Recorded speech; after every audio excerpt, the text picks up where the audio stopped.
Hi guys.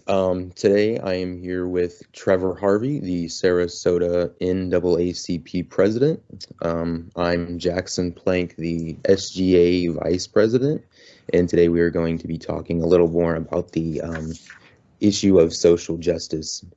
So first off, I want to start by asking you, Trevor, what is social justice? Because we often hear the term social justice used in the media, but I don't think a lot of people really understand what it really means. Okay. Well, first of all, before I answer the question, just want to say thank you for selecting me to be a part of you guys' speaker series and have the opportunity to come and chat about some very, very pressing issues that not only we're facing in our community, but we're facing around the world in our society. So again, thank the State College of Florida SGA group for putting this together. And I'm just glad to be a part. So we talk about social justice. Social justice deals with the injustices that people who are part of a society who have been deemed equal but continue to face inequalities within the framework of the laws that are supposed to protect all of us citizens. So that's really, in a nutshell, the clear-cut definition of social justice. We all are born equal. Through our constitutional amendments, we're all supposed to be equal, but we see in our everyday lives that is not necessarily the case, especially when it comes to communities of color. We see the disparity gaps within our criminal justice system, within our educational system, within our employment system. We see that communities of color always has a struggle when it comes to the very same liberties that by our Constitution and bylaws say that we all are supposed to have. But we see that the actions are completely different. We can even look at it from a health perspective when we look at the disparities within, the health system for communities of color. They're disproportionately impacted by a lot of the health issues that go on in our country, but does not have access to quality care. Nutshell, that's the whole, undertaking and outline for social justice. Thank you. So I want to move on to our second question, and that second question is, what are the factors that create an imbalance of power within our culture? Well, when you talk about an imbalance of power, imbalance of power comes when you have one group that maintains all of the power. I mean, it's just really that simple. So it becomes an imbalance. So for instance, when you are looking at a Fortune 500 company and everybody that's sitting around the table is Caucasian, and you have no minority representation, whether it's female, whether it's Hispanic, whether it's Asian, whether it's African American, sitting around the table, their philosophies and their views are going to swing their way, because you don't have the other views and values of other ethnic groups sitting around the table to advocate for the actual employment workforce that their organizations look like. So it will sway their way. So that's when we talk about imbalance of power. We have to begin to look at these institutional structures, and that's how systematic racism comes into play when you have an imbalance of power, because they're just not looking at it from another set of lenses. They're only looking at their set of lenses because they can only go based on their experiences. And when they don't have an equal balance of other experiences on the table, it goes the other way. Okay. So going off that, how do you bring more minorities and ethnic groups to the table? Well, I know for me, I one of my favorite words on a lot of the committees, that I serve on is I use intentional. I use intentional a lot. And the reason why I use intentional a lot, because these structures have to be intentional to create a more diverse and inclusion process. They first have that there's an issue in my particular institution.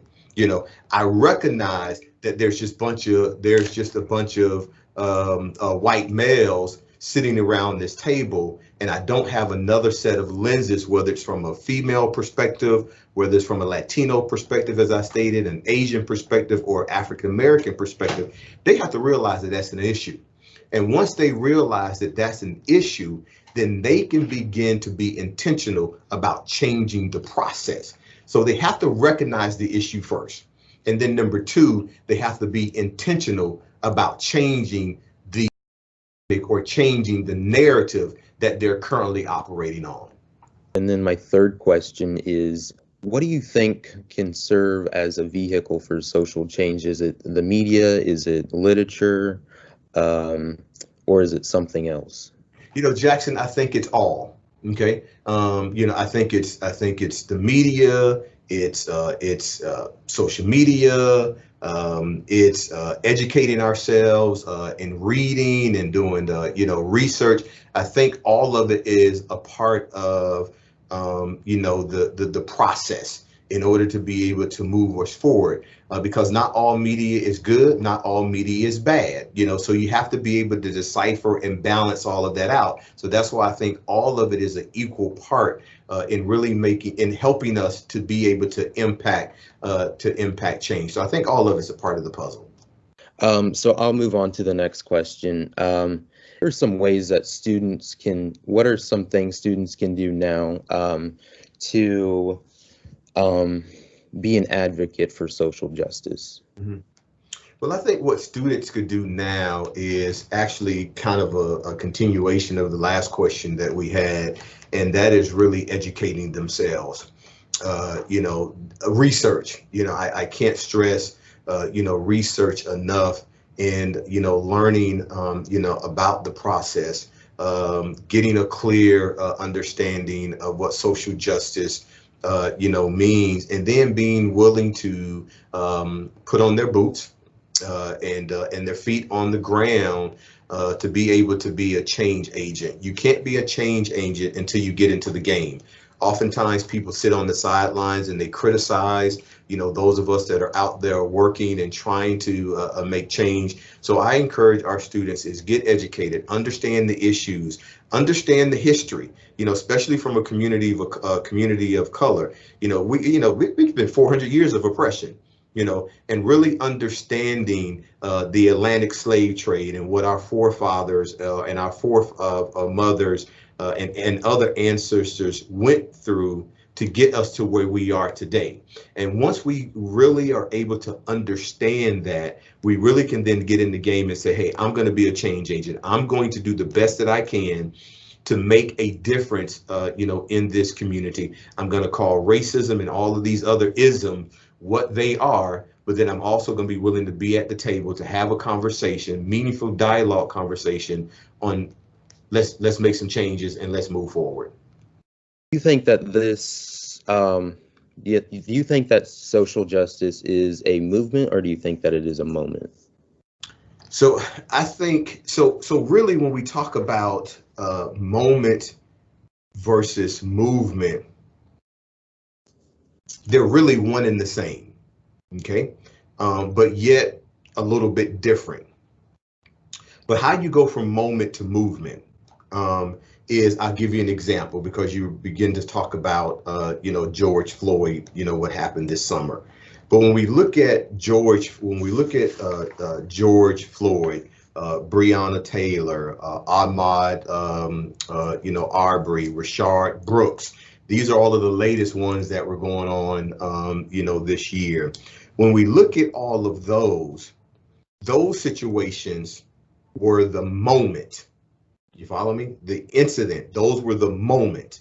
The moment of all of those incidents moved us to the movement, so that's why I say they're one and the same. So we start with the moment, and the moment dictates the movement. Another example, Rosa Parks, when she sat on the bus, the moment was her sitting on the bus and says, I'm not giving up my seat.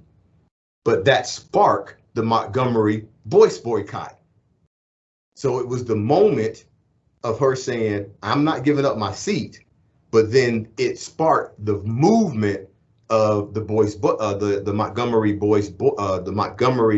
bus boycott, which therefore made it possible that African Americans no longer had to go to the back of the bus. We could have a seat at the front of the bus. And with the George Floyd and the Breonna Taylor's moments, now it sparked the movement of social justice, social change, Black Lives Matter. And it's not that when we use the term Black Lives Matter, we're not saying that no other life does not matter.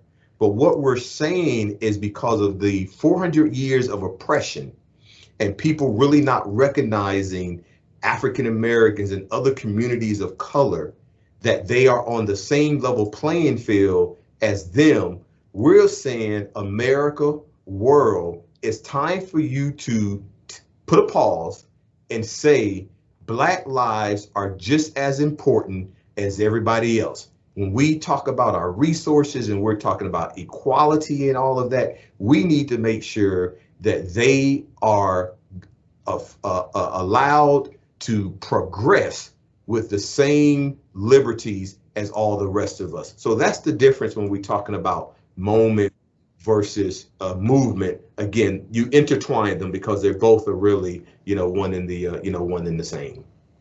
Can you define oppression for us, and what do you think its root causes are? Well, the root causes, first of all, of oppression is racism. You just call it what it is. And oppression is when you have a group of people that oppresses, individuals that they look upon that are less than them. Way before you and I were even thought of and conceived. Again, going back into the 1700s and 1800s. Black men was considered less than a fifth of a man. We were, that's what we were looked upon. That we didn't matter. So the oppressor, oppressed, the Black man and ultimately the Black race. And that's why we have a lot of the issues, that we have in communities of color, because that oppressor mentality was built in the foundation of our country. Okay. And it hasn't been broken because there hasn't been enough people to say we have to break the mentality of the oppressor so no one feels that they are oppressed, even though, as I stated earlier, we know that our amendment says we have the right to this, we have the right to that, we have the right to that. But when oppression is built into the very fabric of this country, then those thoughts continue to play out in our laws, in hiring practices, in banking practices, again, in healthcare practices. These laws play out in all of these things that really govern our everyday lives. That was all the questions that I had for you. Do you have anything that you want to add? I'm going to leave you with a couple of quotes. Okay. Again, I hopefully with the viewing audience that is going to ultimately, review, the speaker series, hopefully we will be able to open their eyes up a little bit, greater, and really wanted to go out and, get a clear, understanding about the current climate, that we're, because I really think, Jackson, is going to be your generation, the millennials and the Generation Z, that is going to make the change. I don't see it in my lifetime. I'm hoping, don't get me wrong, I'm seeing change. And I think that we're starting to have a paradigm shift that we've never had in this country before. But I think ultimately that the group that's going to get us across the finish line is the millennials and the Gen Z. So that's why it's very, very important that you guys are doing this, because it's going to be you all that have to begin to pick up the mantle and to get us across the finish line, because many of us are getting old, we're getting weary, in the body, and it's going to be the strong. The strong has to push up the weak. and it's going to take you all, to do that. So I said all of that to say I'm glad you all are doing this, and I hope we're giving everybody, what they're looking for. Rosa Parks said, once says, I would like to be known as a person who is concerned about freedom and equality and justice and prosperity for all. She put her life on the line by not giving up her seat. But she realized that at that point in time in her life, that she deserved the same rights as everybody else. She pays her bus fare like everybody else. She pays her taxes like everybody else. And she made it up in her mind, why do I have to go to the back of the bus? I'm paying this guy's salary to drive this bus. I'm paying my airfare. I'm paying for the maintenance, on this bus, just like everybody else. So therefore, I deserve to have a seat at the front of the bus if I so choose to. Again, that goes to that moment versus the movement, And then James Baldwin, another one of my great people that I like to follow as well. However, I do know that not everything that is faced can be changed, but nothing can be changed until it is faced. So what James Baldwin is saying is we may not be able to tackle everything. We may not be able to fix everything, but we can't start until we face it, until we recognize and realize that there is an issue. And once we're able to recognize that, then we're able to start the process and have the conversation to try to change it. If we never face it, it'll never be changed. We never have the opportunity to change it. But if we face it, at least we have the opportunity to make the change. All right. Thank you, Trevor Harvey. Thank you for joining us today.